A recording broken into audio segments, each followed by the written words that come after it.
नमस्कार। आकाशवाणी जयपुर अजमेर से प्रस्तुत हैं प्रादेशिक समाचार।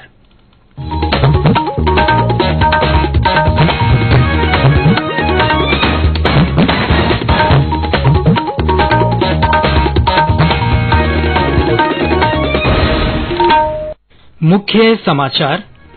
प्रदेश में दक्षिणी पश्चिमी मानसून का प्रवेश। अगले 4-5 दिन पूर्वी राजस्थान के अधिकांश भागों में मानसून सक्रिय रहने का पूर्वानुमान। प्रधानमंत्री नरेंद्र मोदी ने मिस्र के राष्ट्रपति अब्देल फतेह अल सीसी से काहिरा में द्विपक्षीय वार्ता की। कई समझौतों पर हस्ताक्षर। केंद्रीय वाणिज्य और उद्योग मंत्री पीयूष गोयल जयपुर दौरे पर रहे, विभिन्न कार्यक्रमों में शिरकत की। और उपराष्ट्रीय पल्स पोलियो अभियान के तहत प्रदेश के 23 जिलों में 5 साल तक के बच्चों को पोलियो की खुराक पिलाई गई।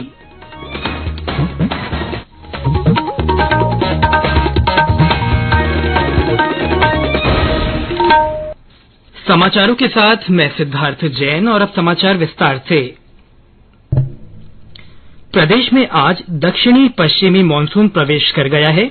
मौसम विभाग के अनुसार अगले 2 दिनों में प्रदेश के कुछ हिस्सों में मानसून के आगे बढ़ने के लिए परिस्थितियां अनुकूल हैं। मौसम केंद्र जयपुर के निदेशक राधेश्याम शर्मा ने बताया कि आगामी 4-5 दिन पूर्वी राजस्थान के अधिकांश भागों में मानसून सक्रिय रहने का पूर्वानुमान है। आज पूर्वी राजस्थान के कुछ भागों में मानसून प्रवेश कर चुका है। पिछले 24 घंटों में भरतपुर, कोटा, अजमेर, जयपुर संभाग के अधिकांश भागों में हल्के से मध्यम बारिश, जबकि कहीं कहीं भारी बारिश दर्ज की गई है। इसके अलावा उत्तर पश्चिमी बंगाल की खाड़ी और आसपास के क्षेत्रों के ऊपर एक कम दबाव का क्षेत्र बना हुआ है। आगामी 4-5 दिनों के दौरान पूर्वी राजस्थान के अधिकांश भागों में मानसून सक्रिय रहने, अधिकांश भागों में हल्के से मध्यम बारिश, जबकि कहीं कहीं भारी और 1-2 स्थानों पर अति भारी बारिश होने की संभावना है। अगले 2-3 दिनों में राज्य के कुछ और भागों में मानसून के आगे बढ़ने की प्रबल संभावना बनी हुई है।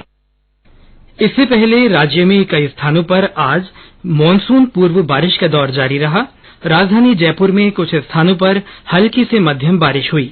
चूरू जिले में भी कुछ स्थानों पर बारिश होने से लोगों को गर्मी से राहत मिली। अलवर के भिवाड़ी में तेज बारिश से सड़कों पर पानी भर गया, जिससे राहगीरों को परेशानी का सामना करना पड़ा। श्रीगंगानगर में शाम को बरसात हुई। कोटा और झालावाड़ में अच्छी बारिश हुई। कोटा से हमारे संवाददाता ने बताया कि जिले में हो रही बारिश से किसानों में खुशी की लहर है। कोटा में आज भी दिन भर आसमान में बादल छाए हुए हैं। जिले भर में काली घटाओं से किसानों के चेहरे खिले हैं। वहीं कल देर रात हुई बारिश के बाद धान उत्पादक किसानों ने भी बीज तैयार करना शुरू कर दिया है। शहर में रिवर फ्रंट के काम के चलते बंद नालों का पानी निचली बस्तियों में भर गया। अब आसमान में बादल देखकर पानी भरने की आशंका से ये लोग सहमे हुए हैं। वहीं प्रशासन ने भी पानी निकासी के व्यापक प्रबंध किए हैं और आपातकालीन सेवाओं को भी मुस्तैद कर दिया गया है। लोगों को सहायता पहुँचाने के लिए टोल फ्री नंबर भी जारी किया गया है। बारिश के चलते रेल लाइन को भी नुकसान पहुँचा है, जिसके कारण ट्रैक पर ट्रेनों की आवाजाही प्रभावित रही। ट्रैक को दुरुस्त करने के बाद ही ट्रेनों का संचालन शुरू हो सका। आशीष मेहता, आकाशवाणी समाचार, कोटा। 12 में छबड़ा के पटपड़ी गांव में आज आकाशीय बिजली गिरने से 2 लोगों की मौत हो गई। प्रधानमंत्री नरेंद्र मोदी ने आज मिस्र के राष्ट्रपति अब्देल फतेह अल सीसी से काहिरा में द्विपक्षीय वार्ता की। इस दौरान दोनों देशों के बीच रणनीतिक भागीदारी को और मजबूत करने के तौर तरीकों पर चर्चा हुई। बातचीत में दोनों देशों के बीच व्यापार और निवेश, रक्षा और सुरक्षा, नवीनीकरणीय ऊर्जा, संस्कृति और आम जनता के आपसी संपर्क सहित कई मुद्दों पर भागीदारी को और मजबूत करने पर विचार विमर्श किया गया। श्री सीसी ने श्री मोदी को मिस्र के सर्वोच्च सम्मान ऑर्डर ऑफ द नाइल से सम्मानित किया। दोनों नेताओं ने रणनीतिक भागीदारी को और मजबूत करने के एक समझौते पर हस्ताक्षर किए। इस अवसर पर कृषि, पुरातत्व और धरोहर तथा प्रतिस्पर्धा कानून के क्षेत्र में भी 3 समझौता ज्ञापनों पर हस्ताक्षर किए गए।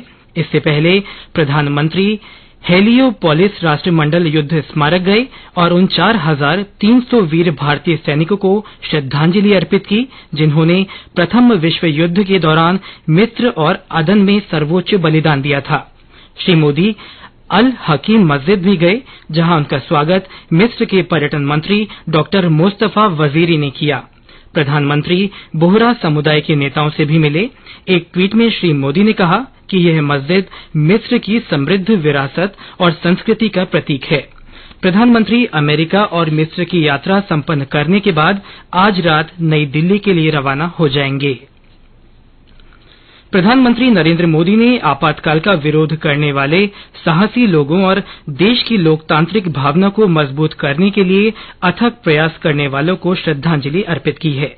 श्री मोदी ने एक ट्वीट में आपातकाल को देश के इतिहास में काला अध्याय बताते हुए कहा कि आपातकाल भारतीय संविधान में निहित मूल्यों के विपरीत है और इसे कभी भूला नहीं जा सकता। सूचना और प्रसारण मंत्री अनुराग सिंह ठाकुर ने वर्ष 1975 में आज के दिन देश में आपातकाल लागू किए जाने को लेकर कांग्रेस की आलोचना की है। एक ट्वीट में उन्होंने कहा कि आपातकाल भारतीय लोकतंत्र पर काले धब्बे की तरह है। श्री ठाकुर ने कहा कि आपातकाल में लाखों निर्दोष लोगों को जेल भेज दिया गया था। उस दौरान प्रेस की आजादी और अभिव्यक्ति की स्वतंत्रता पर भी रोक लगी रही। श्री ठाकुर ने आपातकाल के खिलाफ अपनी आवाज बुलंद करने वालों को याद किया। स्मार्ट सिटी मिशन परियोजना के आज 8 वर्ष पूरे हो गए हैं। इस अवसर पर केंद्रीय आवासन और शहरी कार्य मंत्री हरदीप सिंह पुरी ने ट्वीट कर लोगों को शुभकामनाएं देते हुए कहा कि 1,80,000 करोड़ रुपए की लागत की यह परियोजना शहरी क्षेत्र के लिए महत्वपूर्ण है। उन्होंने कहा कि अब तक 5,800 से अधिक परियोजनाओं ने शहरी क्षेत्र का परिदृश्य बदल दिया है और इससे नागरिकों का जीवन सुगम बना है। गौरतलब है कि प्रधानमंत्री नरेंद्र मोदी ने स्मार्ट सिटी मिशन की शुरुआत 25 जून 2015 को की थी। इस मिशन का उद्देश्य शहरों में ऐसी सुविधाओं और बुनियादी ढांचे को बढ़ावा देना है जिससे नागरिकों को स्वच्छ और बेहतर वातावरण मिल सके। ये समाचार आकाशवाणी जयपुर अजमेर से प्रसारित किए जा रहे हैं। केंद्रीय वाणिज्य और उद्योग मंत्री पीयूष गोयल आज जयपुर दौरे पर रहे। इस दौरान श्री गोयल ने भाजपा के महाजनसंपर्क अभियान के तहत सांगानेर हैंड प्रिंटिंग ट्रेडर्स और कागज उत्पादकों से संवाद किया। इस अवसर पर केंद्रीय मंत्री ने प्रदेश की कांग्रेस सरकार पर निशाना साधते हुए कहा कि राजस्थान में महिला अत्याचार और भ्रष्टाचार के मामले लगातार बढ़े हैं। श्री गोयल ने केंद्र की मोदी सरकार के 9 साल के कार्यकाल को अभूतपूर्व बताते हुए कहा कि वर्तमान सरकार सेवा, सुशासन और गरीब कल्याण को समर्पित है। संवाद कार्यक्रम में जयपुर शहर सांसद रामचरण बोहरा, जयपुर ग्रामीण सांसद कर्नल राज्यवर्धन राठौड़ सहित कई भाजपा नेता और पदाधिकारी मौजूद रहे। वहीं श्री गोयल ने लघु उद्योग भारती के प्रतिनिधि मंडल से भी मुलाकात की। इस दौरान उन्होंने देश को आत्मनिर्भर बनाने संबंधी विभिन्न विषयों पर चर्चा की। केंद्रीय जल शक्ति मंत्री गजेंद्र सिंह शेखावत आज सवाईमाधोपुर जिले के दौरे पर रहे। उन्होंने जौहर स्मृति और प्रतिभा सम्मान समारोह में भाग लिया। कार्यक्रम में नेता प्रतिपक्ष राजेंद्र राठौड़ और गणमान्य लोग मौजूद रहे। इसके बाद श्री शेखावत ने भाजपा की ओर से आयोजित प्रबुद्धजन सम्मेलन में भी शिरकत की। वहीं भारतीय जनता पार्टी के प्रदेश अध्यक्ष सीपी जोशी ने आज कोटा में पार्टी की ओर से आयोजित प्रबुद्धजन सम्मेलन में भाग लिया। इस अवसर पर उन्होंने राज्य सरकार पर जनता से वायदा खिलाफी का आरोप लगाया। विधानसभा में प्रतिपक्ष के उपनेता सतीश पूनिया ने आज बीकानेर में आयोजित प्रबुद्धजन सम्मेलन को संबोधित किया। उन्होंने कहा कि पिछले 9 वर्षों में देश में तेज गति से विकास हुआ है और सेवा, सुशासन, गरीब कल्याण मंत्र के साथ मोदी सरकार आगे बढ़ रही है। सीकर में सांसद सुमेधानंद सरस्वती ने प्रबुद्धजन सम्मेलन को संबोधित किया।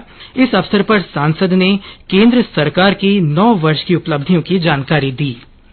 उपराष्ट्रीय पल्स पोलियो अभियान के तहत आज प्रदेश के 23 जिलों में 5 साल तक के बच्चों को पोलियो की खुराक पिलाई गई। 3 दिन तक चलने वाले इस अभियान के दौरान 86 लाख से अधिक बच्चों को पोलियो की दवा पिलाने का लक्ष्य रखा गया है। सामाजिक न्याय और अधिकारिता मंत्री टीकाराम जूली ने अलवर के गीतानंद शिशु चिकित्सालय में बच्चों को पल्स पोलियो की खुराक पिलाकर पोलियो अभियान की शुरुआत की। बूंदी जिले में 741 बूथों पर बच्चों को पोलियो की खुराक पिलाई गई। जालौर जिले में 1154 बूथों पर पात्र बच्चों को पोलियो की खुराक दी गई। आज दवा पीने से वंचित रहे बच्चों को अगले 2 दिन घर घर जाकर पोलियो की दवा पिलाई जाएगी। मुख्यमंत्री अशोक गहलोत ने आज जयपुर शहर का दौरा कर विभिन्न निर्माणाधीन परियोजनाओं का निरीक्षण किया। सवाई मानसिंह टाउन हॉल में राजस्थान धरोहर संग्रहालय, श्री गोविंद देव जी मंदिर, सवाई मानसिंह चिकित्सालय में बन रहे आईपीडी टावर सहित कई निर्माण कार्यों का जायजा लेकर उन्होंने अधिकारियों को समयबद्ध और गुणवत्तापूर्ण कार्य करने के निर्देश दिए।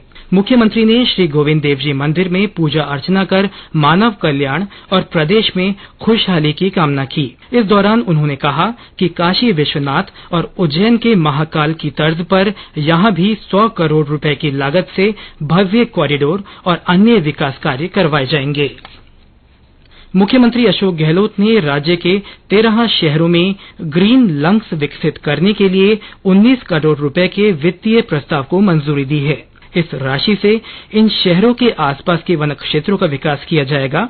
अलवर के मूंगसका, चूरू के राजगढ़, चित्तौड़गढ़ के मंगलवाड़, राजसमंद के नाथद्वारा और गणेश टेकड़ी तथा उदयपुर के रिसाला, दौसा के नीलकंठ महादेव, जयपुर के कानोता बांध सहित 13 स्थानों के वन क्षेत्र को विकसित कर आमजन के लिए खोला जाएगा। वहीं एक अन्य निर्णय में राज्य सरकार ने प्रदेश के सरकारी पशु चिकित्सालयों में विभिन्न चिकित्सकीय उपकरण और मशीनें लगाने के लिए 4 करोड़ 80 लाख रुपए मंजूर किए हैं।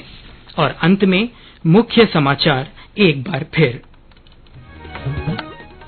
प्रदेश में दक्षिणी पश्चिमी मानसून प्रवेश कर गया है। अगले 4-5 दिन पूर्वी राजस्थान के अधिकांश भागों में मानसून सक्रिय रहने का पूर्वानुमान है। प्रधानमंत्री नरेंद्र मोदी ने मिस्र के राष्ट्रपति अब्देल फतेह अल सीसी से काहिरा में द्विपक्षीय वार्ता की। दोनों नेताओं ने कई समझौतों पर हस्ताक्षर किए। केंद्रीय वाणिज्य और उद्योग मंत्री पीयूष गोयल जयपुर दौरे पर रहे। उन्होंने विभिन्न कार्यक्रमों में शिरकत की और उपराष्ट्रीय पल्स पोलियो अभियान के तहत प्रदेश के 23 जिलों में 5 साल तक के बच्चों को पोलियो की खुराक दिलाई गई। इसके साथ ही प्रादेशिक समाचार बुलेटिन समाप्त हुआ। नमस्कार।